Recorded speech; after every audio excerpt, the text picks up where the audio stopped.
Welcome to the Databricks Skill Builder series. We're glad you're here. Maria is going to talk to us about Delta sharing. Do you want to just give us a quick background on yourself?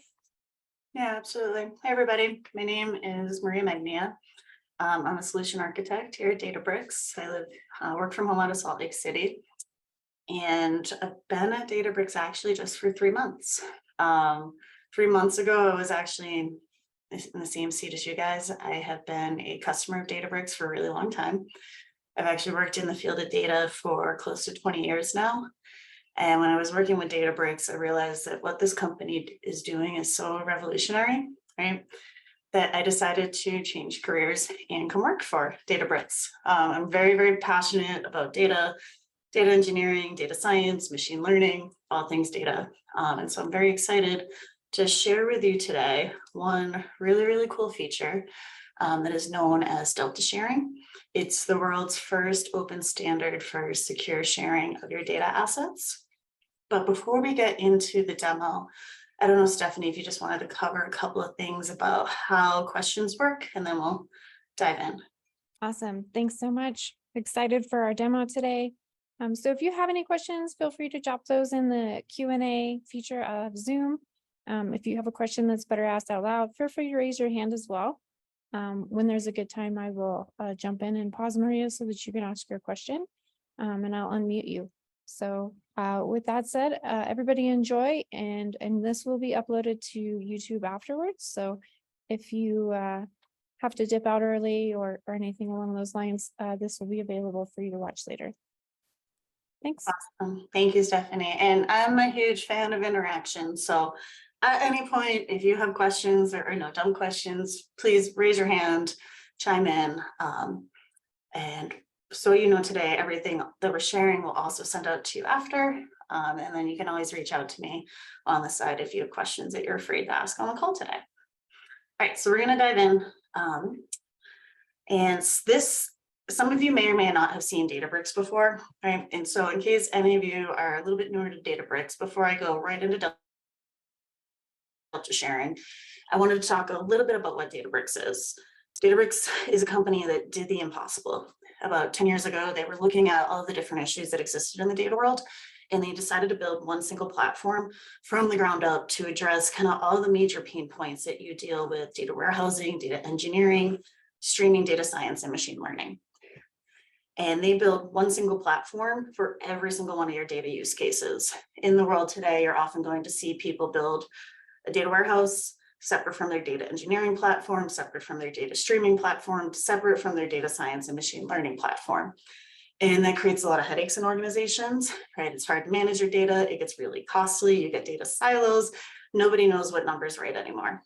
And so we actually have a single platform to support every single one of your data workloads. It is 100% secured by something known as Unity Catalog. Our environment, it's secure out of the box, right? And then you actually get governance, end-to-end governance across every single one of your data assets, empowered by Unity Catalog. All of this runs on kind of the fastest and reliable platform out there. It's known as Delta Lake. And then you can run our platform on any 3 clouds, whether you're in Azure, AWS, or GCP. And so I think that's important to understand before we get into Delta sharing, is to know that you will have one platform with every single one of your data assets. In the world today, I would say data is the most valuable asset that exists. And what Databricks is doing for you is allowing you to take your data asset and share it in a way that is very secure by default. It actually doesn't require movement of your data, and we'll get into that today, explaining how that works. And then for me, one that's really key is it doesn't require vendor lock-in. We at Databricks believe that your data belongs to you and you should be able to do with it whatever you like. An example of that would actually also be monetizing your data. As you notice up on the screen, I have Marketplace listed. Marketplace is something that is in private preview right now. It is very exciting. It's where you can take your data, your notebooks, your machine learning models, and actually make them available. You can monetize them, right? If you wanted to go and actually sell your data assets. And then another thing that will be coming in private preview very soon is also known as clean rooms. And so I just wanted to put those up on the screen today to keep them in the back of your mind.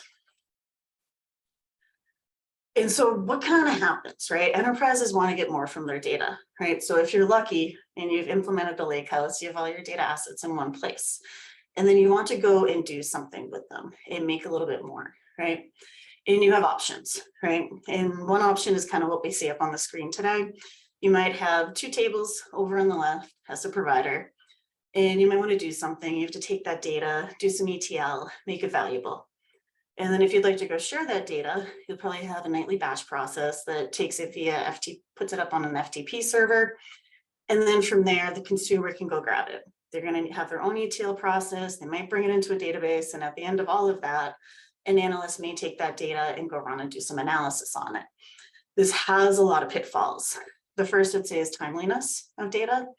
One thing that Delta sharing actually does enable is that your consumer will get the most current version of data that exists in your environment. So a lot of times data shares have a latency, and ours is actually real-time access to your data. It can be very hard to scale these solutions, right? And one example of scaling is, let's say you're just sharing traditional data, right? Rows and columns. But what if you wanted to go into unstructured data or share images or share anything else that is not traditional? When you're limited with a database on the other end, right, you can't share these proprietary file formats and data types. And with Delta sharing, we actually enable you to share any type of data, not just your traditional rows and columns. And then the other thing, right, that everyone cares about today, especially with like GDPR, is privacy and security. Right? When you push your data out to an FTP server, you don't really know who accesses it, when they access it. You don't have the ability to revoke access. And with Delta sharing, you can actually do all of that with very fine-grained access controls and audit logs.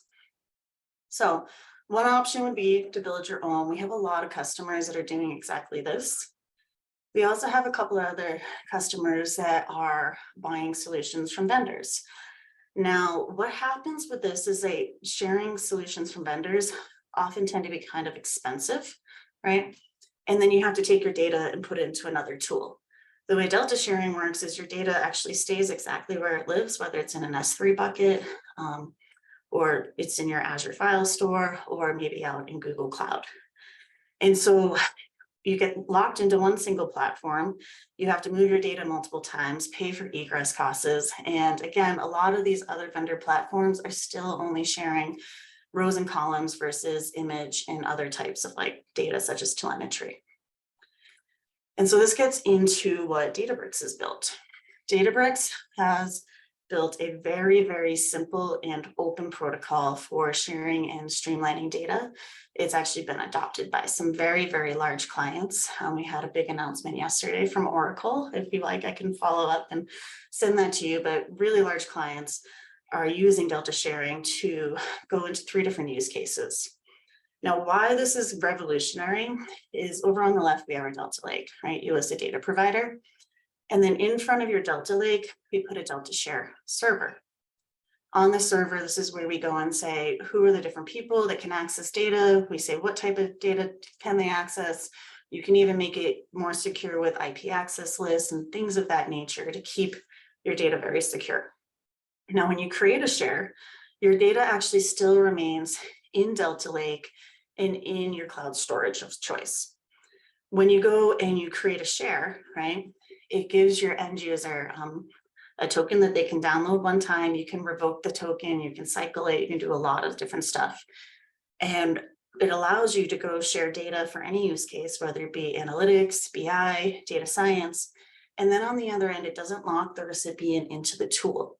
We have a wide array of tools that are able to work with the Delta Share client. So you might want to be pulling it into Power BI, Tableau. If you're working with sharing very, very large data sets, right? You can use Spark, right? Kind of the standard for working with large data sets, Pandas, Java, etc. And then this works on all 3 clouds. And then if your recipient isn't in any cloud and they're still, on premise, Delta sharing also works with recipients that are not on any cloud. So I think that's kind of another key differentiator of our product. And so, as I mentioned at the beginning of the call, right, on the Lakehouse platform, you get the best of everything, right? You get world-class performance, right? Our data environment is one of the fastest in the industry. You get a foundation for all of your workloads, whether it be data engineering, BI and SQL, or data science and machine learning. And then what this gets you is a single source of truth, right? Across all of your workloads. And then when you have a single source of truth and your data is highly valuable, you want to be able then to go and share that, and Delta sharing is what enables you to do so in a very fine-grained way. I'm just going to leave this up on the page quickly. I get a lot of questions around this, usually when I'm going through the demo. And these are the open source clients that have adopted Delta sharing, as well as our handful of commercial clients across BI, analytics, and governance. And then these are some of the data providers that are also interacting with Delta sharing today. Now there's three main use cases for Delta sharing, and up on the page here, I have 3 different accounts that we have worked with and how Delta sharing helped them. The first one is doing line of business sharing. In larger organizations, you might have a reason that like part of your organization is intentionally siloed, right, from another part. But you may still want to share data. You don't want organization A processing the same data, having cost, organization B processing that same data set and doubling your cost, right? You have one organization that processes its data, and then you share it using Delta sharing. It helps reduces your cost, and it also makes sure that your organization is all marching to the same number, right? Now, another one would be data monetization. This can be done with data, which is data right now, but no, coming very soon is Delta sharing of your notebooks, of your models, and of your dashboards. And so Veriset was a customer that they had the need to take some of their data and share it with their largest customers. And they were struggling to do that with an S3 to S3 share on AWS. And with Delta sharing, they were able to actually spin this up very, very quickly, saving their engineers a ton of time and able to actually bring another revenue stream into their organization through sharing their data. And then the other one that we see, and this will be the demo that we're going into today, is doing business to business sharing. You might have customers and you're collecting data about your customers and you want to give that to them to empower them. Lots of different ways that you could do that. You could build dashboards in-house where you'd have to have a security model for them to come in and see just their data, or you set up a simple share. I can show you how to do that in just 10 to 15 minutes and actually get your customers working with your data very quickly. So we've got a question. yeah, go right ahead. Where exactly does the data that's being shared reside? Is that within the control plane, or is that in the customer's tenant in their cloud storage? Yeah, actually, I get that question all the time.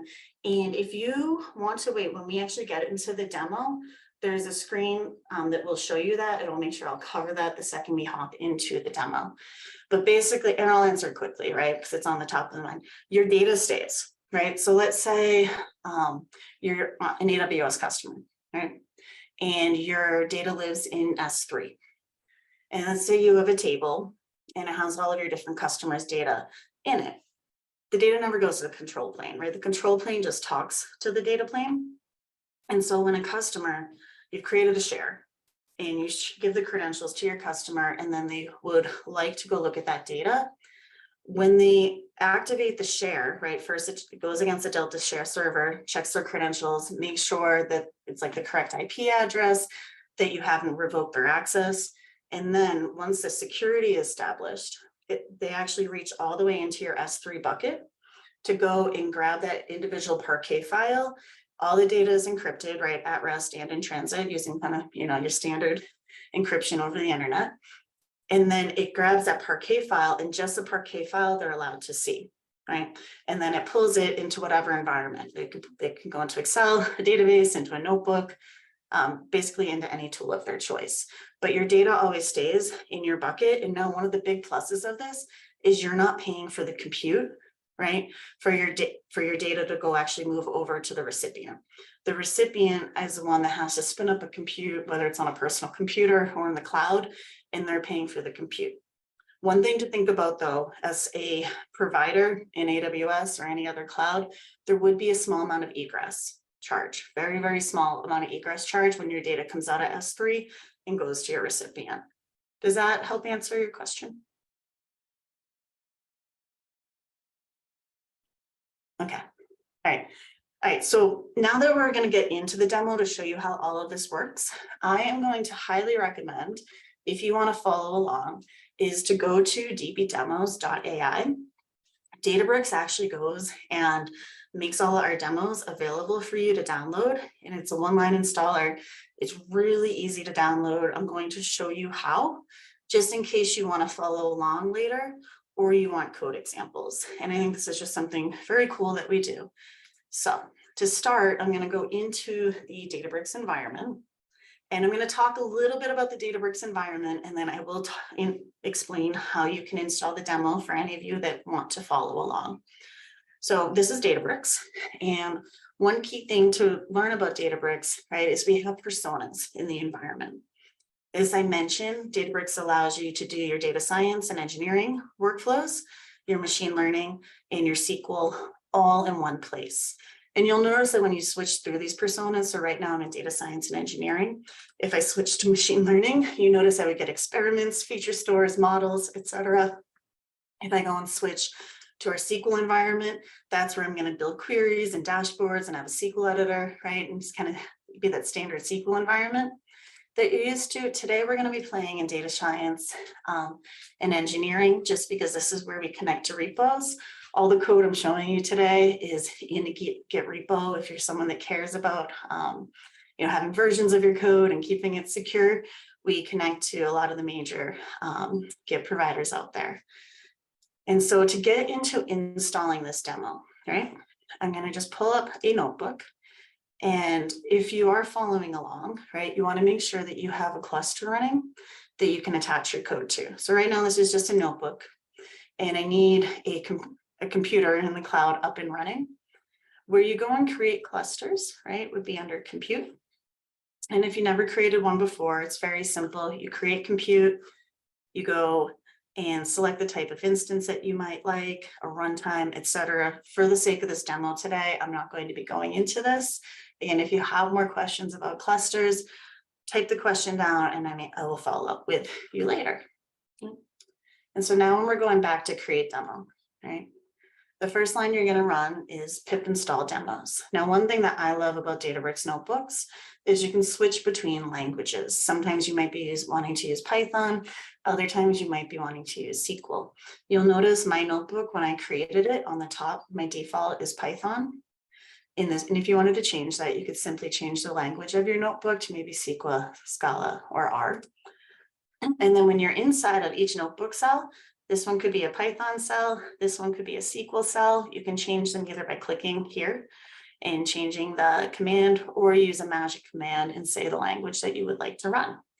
So the first step is running pip install db demos. This is going to bring in the db demos library. Once this is installed, it should not take that long. If you're following along with me, about 11 seconds to install. Once the library is installed on your cluster, you want to import db demos, and then you want to list all of the demos that are available. And again, this is just something that I think will be really powerful for you if you are interested in maybe doing fraud detection, right, in the future, and you don't want to wait for a skills builder series to come out on fraud detection, is you can just copy this line of code and then run it, and it's going to give you the full demo, right, that I would show you later when we were doing fraud detection. We allow you to do it on your own. So the demo that we're running today is known as Delta Sharing with Airlines. And so if you want to copy this one line of code, db demos install Delta Sharing Airlines, go down to your next notebook cell and run it. What this is going to do for you is a couple of different things. And this one will take a little bit longer to run, but it's going to give you sample data files that you can use. It's going to give you sample notebooks, and it's also going to create a cluster for you that is the correct cluster for running this demo. So what you'll notice is I am connected to a cluster right now called DB Demos Delta Sharing Airlines Maria Magnia. When you run it, it's going to use your Databricks account name, as you would see in the top right corner, and append it to the end. So just make sure that if you ever want to run this on your own, right, is you go and you connect to this cluster, it is configured for this environment. So after you run this, I've been talking long enough that I believe if you're following around, you should have this installed. When this spits out, it's going to say, hey, start on this notebook. And it's going to bring you. Move forward. Real quick thing, if they are not if they do not have permission to create a cluster on their own workspace, Yeah. they can use any other cluster with an ML runtime on it. Yeah, you should. And for this one, you don't need the ML runtime. We're not getting into machine learning today. This is very, very standard data engineering. And if you like, let me just go show you my cluster. And we'll just pull this up on the screen if you want to see how this cluster was configured, right? So maybe later you would need to go, actually they did use the ML runtime. It's not necessary for this one, but for this one, they did the 12.2 long-term support ML runtime, right? And then we did extra large node type. And I always like to remind people, you always want to make sure you terminate, right? If you leave your clusters up and running forever, you get charged for them. And then if you ever get into cluster management later and you want to go put tags on it, this kind of helps you track cost and things of that nature. So I'm going to leave this up here. If anyone wants to grab a screenshot really quick, if you can't create a cluster, you can copy this and give it to your Databricks admin. And they can either run the installer for you, or you can create, I just ask them to create a cluster that is similar to this one. And I just think this is cool because a lot of people don't tell our accounts that these demos we're showing you, you can go do it all yourself. So, and then you get the code. So after the fact, when you want to implement this, you don't have to hunt around and try and like code yourself, right? All of it is there for you. One thing that's really cool too is this resources and this setup notebook will actually have some cool utility functions that drive this demo that you might want to bring into your own environment. Okay. I'm going to pause 1 second just to make sure no more questions come in, and then I will move on. All right, so Delta sharing. As mentioned, there are 3 main use cases. You can have your data as a service, right? Make some money off of it. Share business to business, or share across internal siloed divisions, right? So Delta sharing is secure by design. I think a lot of you ask kind of how does this work, right? And I like this image just a little bit better. So you have Delta Lake. Delta Lake sits on top of your storage, right? Whether this be AWS S3, GCP, or Azure Data Lake storage. And so let's say you're storing data in Parquet, right? And you have your data share server, right? This all lives within the provider's environment. And then when you go and create a share, right, it's going to give a very pre-signed short-lived URL to your recipient. They'll download a credential file and store that credential file locally. When they have that credential stored and they make a request from your share, it checks their credentials, makes sure they have access to go, and then it just grabs the Parquet files that they need. So let's say you have a large table, multiple customers in there. Delta sharing is secure so that you can partition your table possibly by a customer ID and only allow your customer to see just that one partition. So it ensures that they would never go into another partition and be able to access a Parquet file for possibly a different account. And we'll get into that. That is actually the exact example I'll be showing you today. And so for those of you that are in these notebooks, there's a couple of things that are really, really important. Right? The first, these are setup scripts. You want to run them, right? This first one is going to create a little widget up here that says reset all data. The default's false, right? But let's say you were playing around and you might have messed something up and you just change this guy to true, rerun this, and it's going to clean up all the data in the back end. And then you want to run this setup notebook. What this setup notebook is going to do is it's going to create a catalog with your name on it, right? And so this helps just so that when you're playing, you're not working in someone else's catalog. Again, some of you may have permission issues creating catalogs. So if you got to the setup cell and you run it, you may need further access inside of Databricks. Again, that to me is one of the beauties of Databricks is we are very secure. We have very, very fine-grained access controls. And you'll actually see how our fine-grained access controls also pass down to our Delta sharing protocol. And so if you run this final command and you're curious what catalog it's going to create, it's just saying to you, hey, I'm going to use this catalog for this demo. Now, what is a catalog, right? I'm going to be going back and forth between UI and code just so you get a little bit of flavor of the entire Databricks environment. So if I go into Databricks, right, and I come over and I'm still in data science and engineering, and I go click on my data tab, right, you're going to see two things in here that are actually kind of important to you, or three, right? Is there's also external data, but you have data, right? This is all of your data in the Databricks environment. And then it will create a catalog. So if you just type in your name, you'll see that it created a catalog for me, UC Demos Maria Magnia. And then underneath that catalog, I have a couple of different things, right? I have some databases. The database that it's putting it in is known as DB Demo Sharing Airline Data. And it also is going to install 3 different tables for you. And one of the things I really love about our UI, right, is it allows you to kind of go browse these tables, your databases, right, as you're looking at them. So if I go look at lookup codes, right, first it will tell me the tables that are in there, their type, comments, tags. If we have them, we don't. It will show you some sample data. So these are a bunch of different airlines, right, that in theory I'm working with, and I want to share data about them. There's details, permission, history, lineage, all kinds of things out of scope of the demo today. And then we're also going to have flight information, right?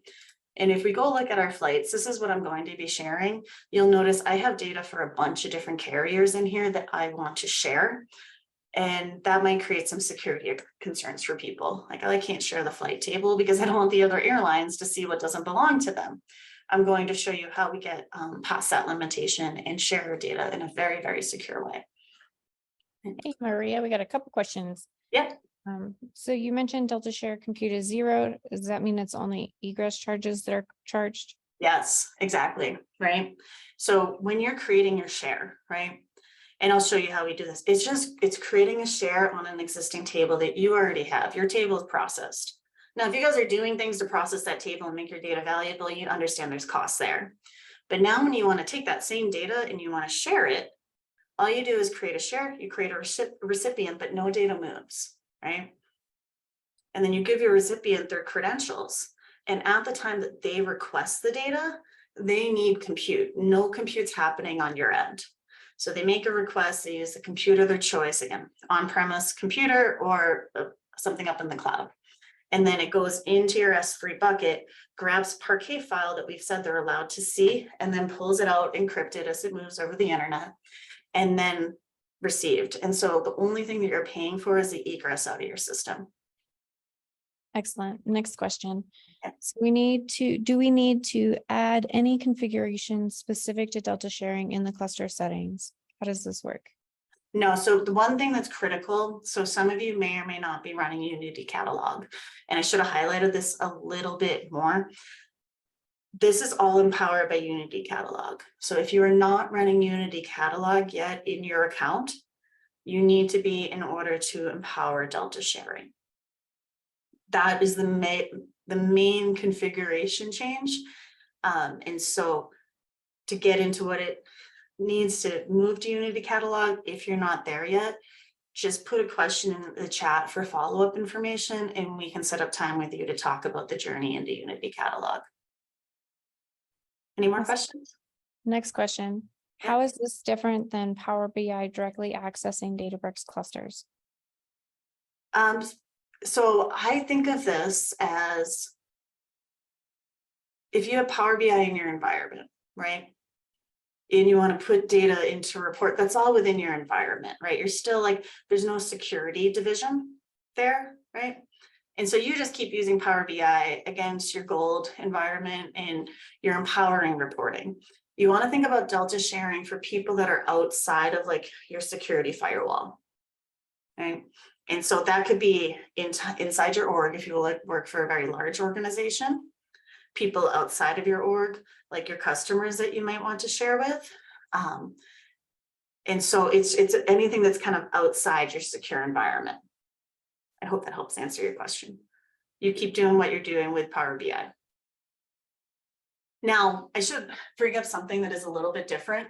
When you move data into Power BI, how you move that in could have a cost to your organization. So we do have some accounts that are actually getting cost benefits from using Delta sharing with Power BI. And I have a demo at the in one of these notebooks later that will show you how you connect to Power BI with Delta sharing. So Any other questions, Stephanie, coming in? One more. Yeah. Can only read access get in? Yeah. For read access, yeah, so you'll see, as we're going into, and I'll pull this notebook up right now, so when we go into our next one, actually I've got it up right here. Okay, is this one here will kind of show you some of the commands, so like, it's your standard ANSI SQL, right, where we're gonna grant access to our shares. And so you get the same type of access controls that you're used to. And so on this share, right, this is kind of, I think what you were asking, is I'm going to create a share and I'm going to say, what can my recipient do with it? And I'm allowing them to select data on the share, right? And so I have not played with the ability to do an update or a delete on the share. So that would actually be really interesting. because I'm guessing your question is leaning into that as what else could they do? And so I'm just going to take a follow-up for myself to research, can you do anything else other than a select on the share? I believe at this point that is the only option, but it's Databricks. We're adding new features all the time. There's actually a really key feature that's rolling out that I'll talk about shortly for Delta sharing that a lot of accounts are asking for. And so I don't think we can do it today, but we might be able to in the future. Another question came in. Yeah. So when you're doing Delta sharing and I you're the love one those receiving questions it, too.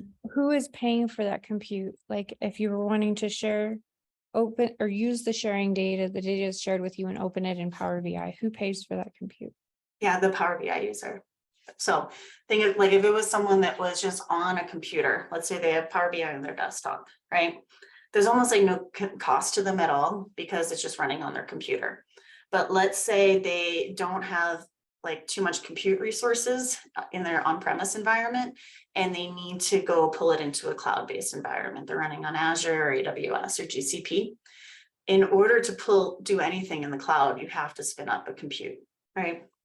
And so the recipient needs compute running to go access data in your share. So it's their compute that's 100% paying for the pulling of the data into their environment.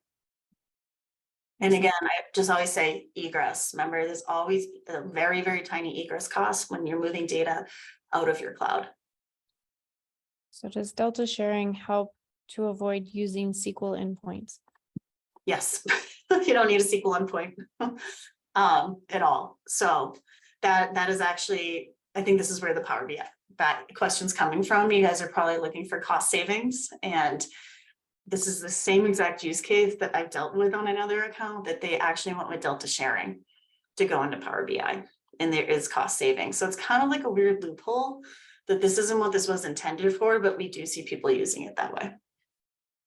And this works more often when the data is smaller so that the compute can be done on the side of Power BI. If your resources that are powering the compute behind your Power BI are not sufficient, they're going to be slower, or you may be paying Power BI for those, which may be more expensive than actually paying for the SQL compute that you would be using on a SQL endpoint within Databricks. Yeah, and so I think I could go on the Power BI track for quite some time. I'm going to take this just to follow up with you individually on Power BI, just for the sake of time and to keep things going. But there's some other solutions to get around, I think, some of the cost and performance concerns that you're talking about, that there could be things that are a better fit than Delta sharing. So I don't want to say Delta sharing will solve your problem without actually getting a chance to get on the phone and talk and dive into it. So we'll take that up to dive into deeper after our call today. Any other questions coming in? You can proceed. Thank you. Okay, thanks. All right, so I'm going to go over the example that we are going through in this notebook today. And we are going to look at how we take data in our Databricks environment and share it with a non-Databricks as well as a Databricks external organization. That's a key thing about Delta sharing, is if you're going to share with someone that has Databricks running, we can do a lot of cool things that you can't quite do yet if they don't have Databricks running. And I'll explain that as we get into the demo. So right now I'm pretending to be a company called TripActions. I believe we're now called Navan. They changed their name. But when this demo was created, they were still called TripActions. And TripActions, if you're not familiar with them, right, they're a corporate travel company. So you book your hotel and your flights, etc.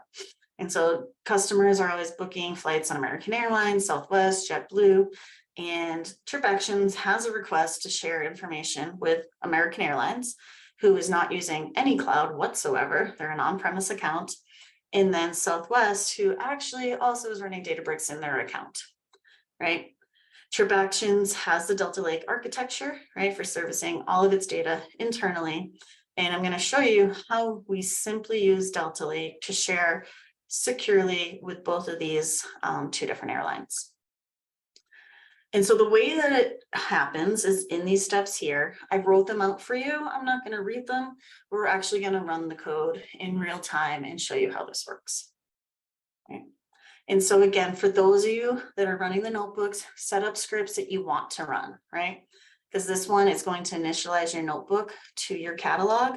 If you don't run this, you might get an error running some of the following steps.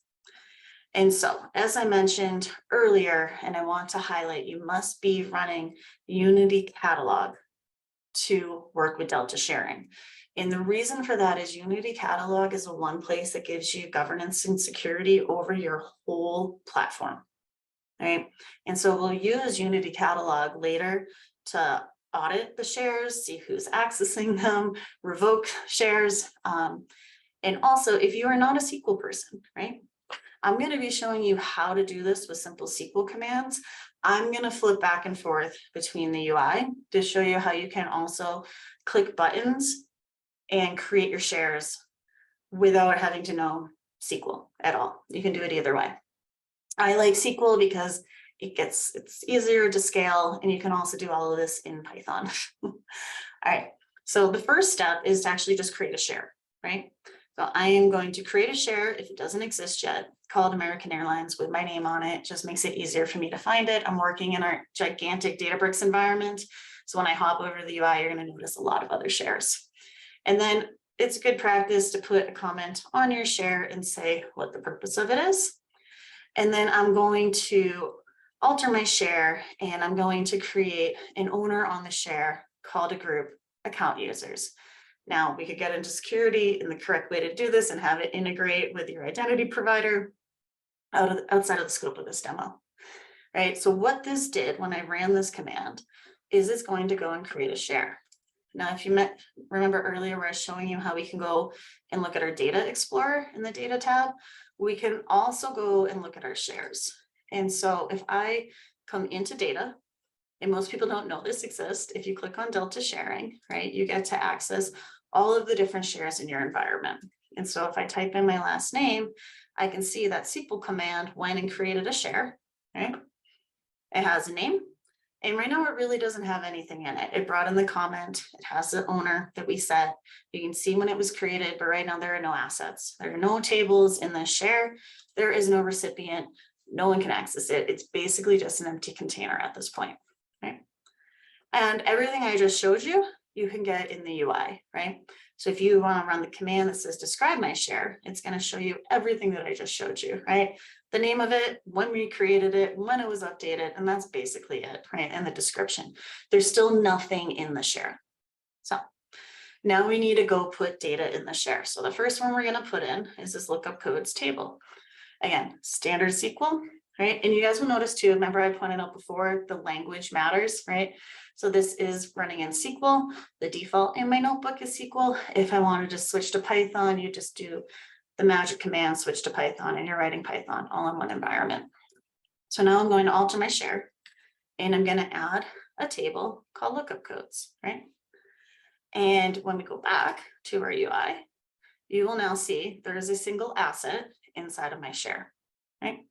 We can see when it was added and who put it in there, right? So again, you don't get a lot of this if you go with like the FTP route, right? You don't get as much metadata, and you can even see, did I share history? Am I doing change data capture? Am I sharing just a partition, right? Or again, notebooks, right? You can share notebooks as well. And then pretty soon you'll start to see models and dashboards coming into Delta sharing. So moving on in our code, right, is I'm now later going to want to put flights in there, right? So if we go look at our flight table, as I pointed out to you, I'm creating a share with American Airlines, right? And you can see American Airlines is in here. And if I kept scrolling, well, American Airlines has a lot of data, right? That you're going to see there's other carriers in this table. I'm not going to want to share the entire flight table with American Airlines, or I could possibly be exposing other sensitive airline data to them, right? And so when we go look at our lookup codes table, as I can see, American Airlines has a unique code of AA and Southwest Airlines has a unique code of WN. This is where we use table partitions, right? You wouldn't want to design a process to have an American Airlines table and a Southwest table, and then take those two tables and share them separately, because it's going to create some like tech debt for you. You really want just one flight table, because you're going to probably want to use that for yourself in machine learning projects, in your dashboards, right? But then you also want to have that same table possibly be shared without duplicating your data, right?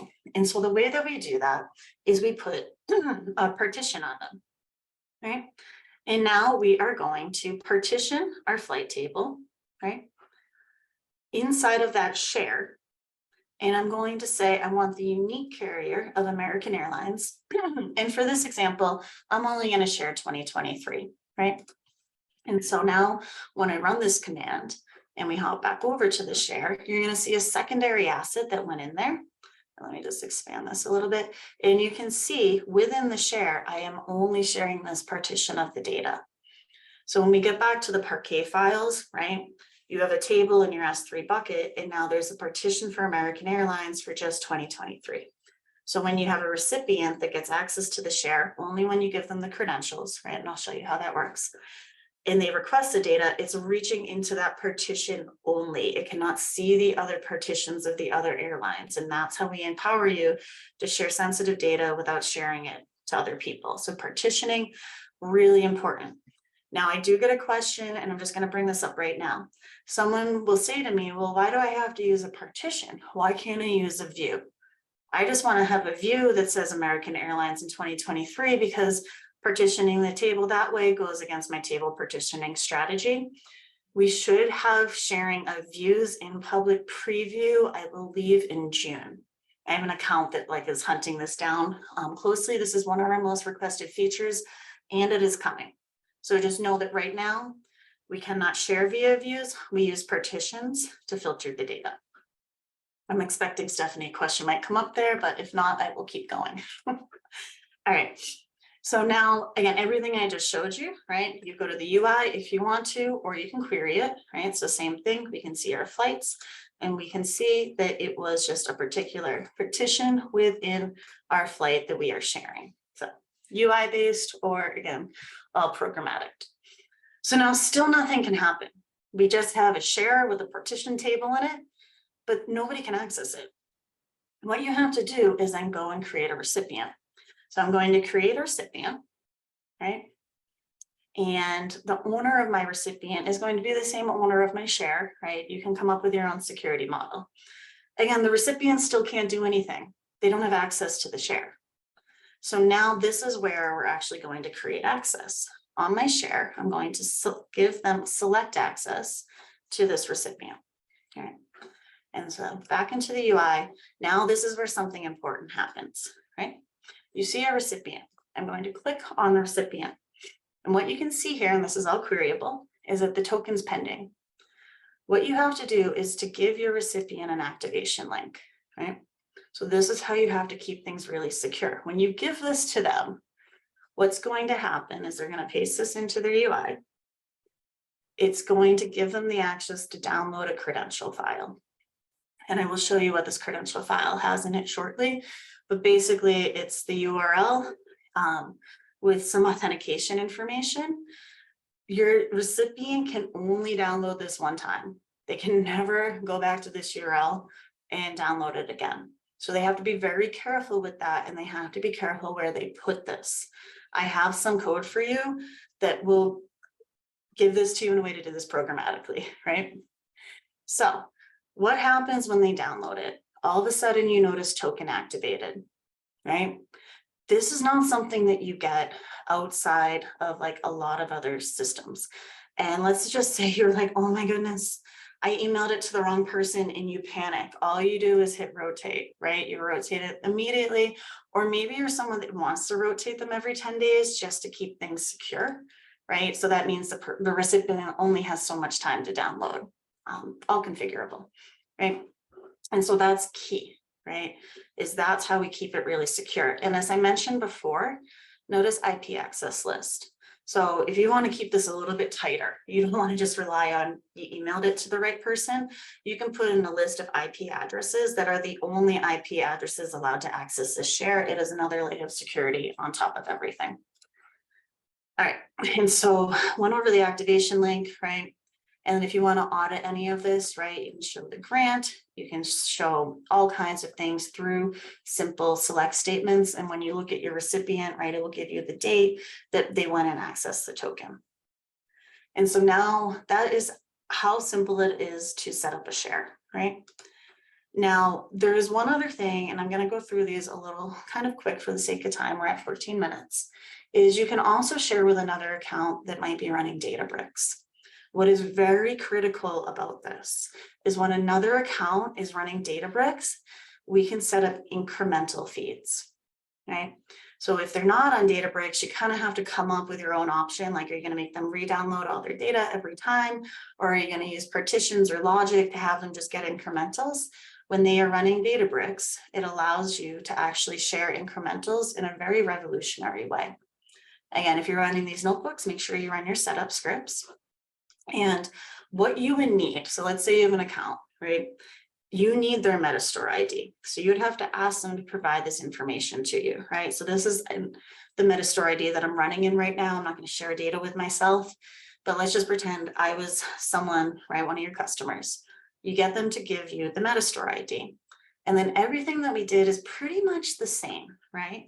We're going to create a share, right? This one's for Southwest Airlines. And then just as before, we are going to put a table into the share. Now you're going to notice this looks a little bit different than the American Airline code. I am going to set a key property called enable change data feed to true. And when I add my lookup codes table to my share, I am saying I am adding it with change data feed. Now you could do this with a Databricks account and not do change data. But when data movement costs so much, right, and no one likes paying egress costs, I think having the power to do incrementals is very critical, right? So I'm sharing my lookup codes with them, change data feed enabled, and then I'm also going to partition that table, this time by Southwest unique carrier code, to make sure I am not giving them any data that they need to see. And again, change data feed is on, and change data feed is on my partition. So other difference, right, is when you're creating your recipient, now you actually have to put in their Metastore ID. And when you create the recipient with their Metastore ID, that is basically creating the handshake between one Databricks to another Databricks when you're running data share. And again, simple SQL commands to go and look at that information. So slightly different setup. Wanted to make sure that you're aware of it, because that will enable you're on the receiving end to actually pull in incrementals. So now, after you set up a share, whether it's someone who is running Databricks or not Databricks, they have to go and get the information, right? And so the way that this works, right, is the first thing, you guys set up security. We showed you how that happens. Then you're going to give them the share file, right? And here shows you what's in the share file, the version, right? Because you can actually have a share set up once and just one time, but keep adding tables to it over time, right? Like you don't have to do the setup more than once with a customer if you don't want to. I do get that question quite a bit. So you just set the share up one time. You guys are communicating with each other, and you just add more tables or files to your share over time as you would like the recipient to get more, right? And so run your setup commands. And then this one is a function that I believe you will like, right? So what this is doing is it's actually downloading my recipient credential, right? That same credential file that gets created when they go to the URL you provide them. And I'm gonna, for the sake of this demo, I'm storing this in the Databricks file store and I'm sharing my file, my credentials up there.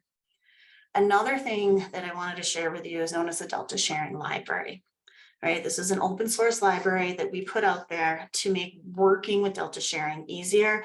A lot of functions are in this library that will make your recipients, especially if you're sharing large data, right? And they might want to use Spark for the sense of scaling, right? Your customers will really like working with the Delta Share library, right? And I'll show you later why, right? And so we're going to be working with the American Airlines share that we created.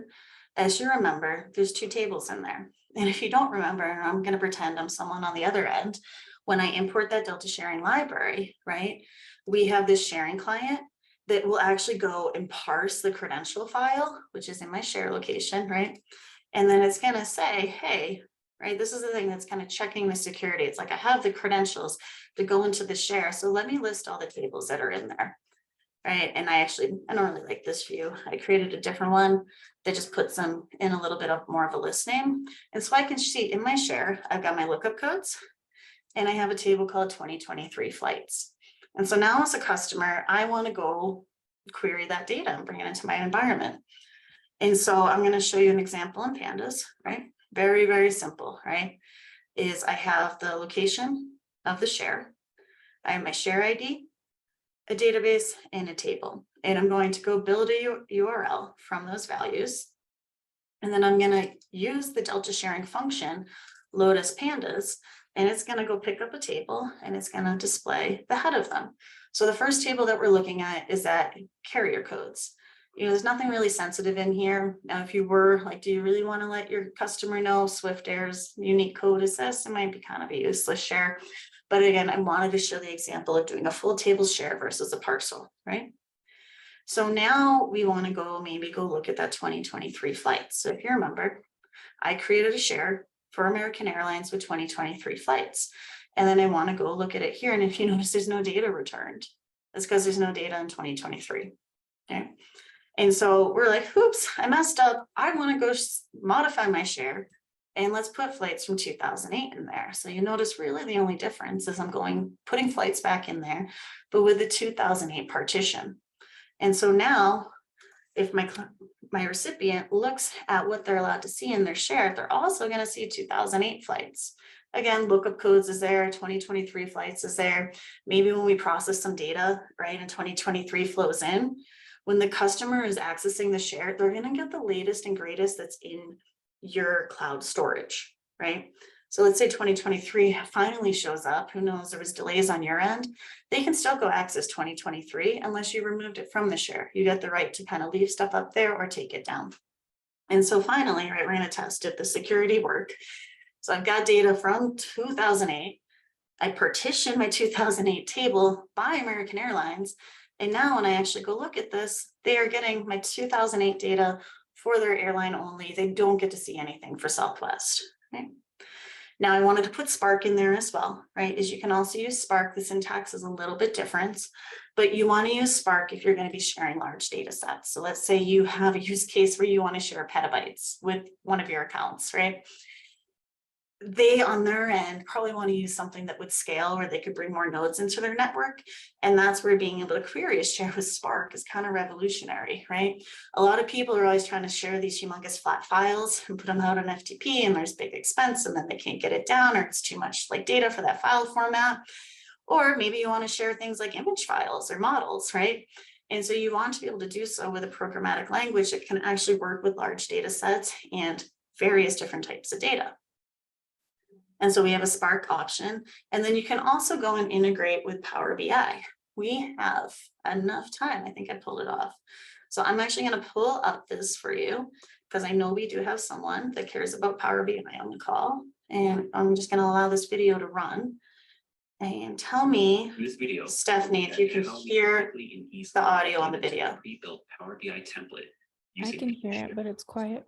Okay, I'll turn it up just a little bit For the louder. initial setup, the provider will have to create a recipient by going into the Databricks Data Explorer, opening up the Delta sharing object, and going to the Shared by Me object. In there, you'll find the share that you want to add a recipient to and click on Add Recipient. This will bring up the Add Recipient dialog. You can either choose an existing recipient or, like in this case, create a new one. In the Create New Recipient dialog, we will add the recipient name. By omitting the sharing identifier, we acknowledge that we are creating a Databricks to open source recipient, which is what we want. Let's go ahead and click on the Create and Add Recipient. This will then return a link which we can send to the consumer. That's all the provider has to do to grant access. Now we'll look at it from the recipient perspective. On the recipient side, we'll simply paste the link into our browser and download the file to our desktop. You can only download the credential file one time, so be sure to keep it safe. With the data loaded, let's go ahead and jump into Power BI. Now, let's click on the Get Data icon in the ribbon, which will bring up our source browser. In the search bar, enter Delta Share and click on the Delta Sharing source icon. This will then prompt us to add the Delta Sharing server URL, which can be found in our downloaded credential file. Let's open it up and copy and paste the URL into the text box. If this is the first time setting up the data source, it will prompt you to add the bearer token, which can also be found in the credential file. Once the credentials have been added, Power BI will then create the connection to the provider share and bring up an Object Explorer, allowing you to select the objects that you have been entitled for in your share. In this example, we are building a standard candlestick chart. So we're going to select the daily price table, which provides us with the high, low, open, and close prices for a small pool. All right, I'm gonna stop it right there because that's the rest. He's gonna build a report, and I don't think we need to see that all together. And so let me just close out of this. We've got a question. All right, For small Go for portfolio it. stocks. Do we need a connector if we want to use Excel? yes, there is a connector that you do have to download that will allow you to pull it into Excel. And I don't know it off the top of my head, but I will email out that link for you as well. But it does work in Excel. Any other questions?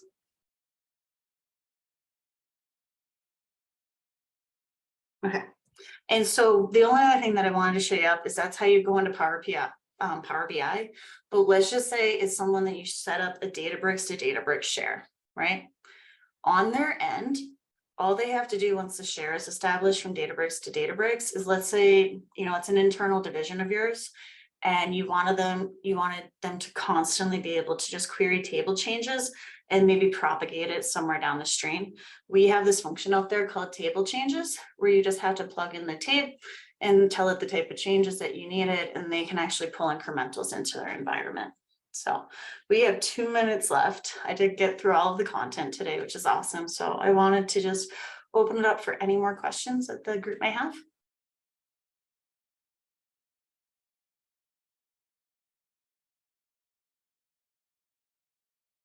All right. Well, I want to thank you all for joining today. As I said, I had a couple of follow-ups that I will send out to the group later. Remember that you can go and download all of this content yourself. You will, when you run the install yourself, you'll notice that the slides that I showed you are actually in one of the notebook cells. So I'm not going to send out the slides today because they're actually in the DB demos content.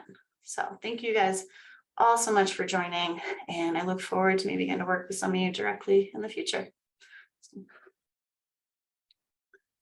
Anything else, Stephanie, before we finish up?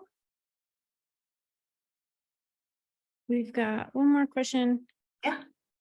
Please, can you share how partition data looked when you created a partition for American Airlines and the storage account, but not for Southwest data? Yeah, so I did it for both, right? And so where this gets a little tricky, right, is you're partitioning your table, right? I wonder if I have the code. And for those of you So that don't, I have to drop, but feel free to continue. yeah, I actually do have a hard stop in 1 minute. But so what you can do, right? So if you remember, we were kind of looking at our tables. So we've got our share, right? And then we also have our tables. And so if I go back into my data explorer and I look at my flights table, right? It is going to show you kind of all of the different details on it, as well as this partition right here. All right, I'm gonna actually, can you give me the name of who? I'm actually just gonna allow you guys all to talk. I'm gonna put allow to talk on all of you. just because I'm not sure who asked that question, and I'd like to get your name so I can follow up with you separately. And so if you're on, Hi. Hi, my name is Ratika. yeah, I'll put my full name on the chat and you can probably get back to me whenever you can. yeah, if I didn't have another call, I would keep going on this one right now, but I do, and I don't want to be late to it. So thank you for putting that in the chat, and I will explain that because we do get a lot of questions about the partition strategy to support the share and then how that shows up in your file store or in your storage. So great question. Okay, all right, I got another call to hop to, guys. It was great. Gonna share all this with you. And again, you'll see a bunch of follow-ups from me coming after. So thanks, guys.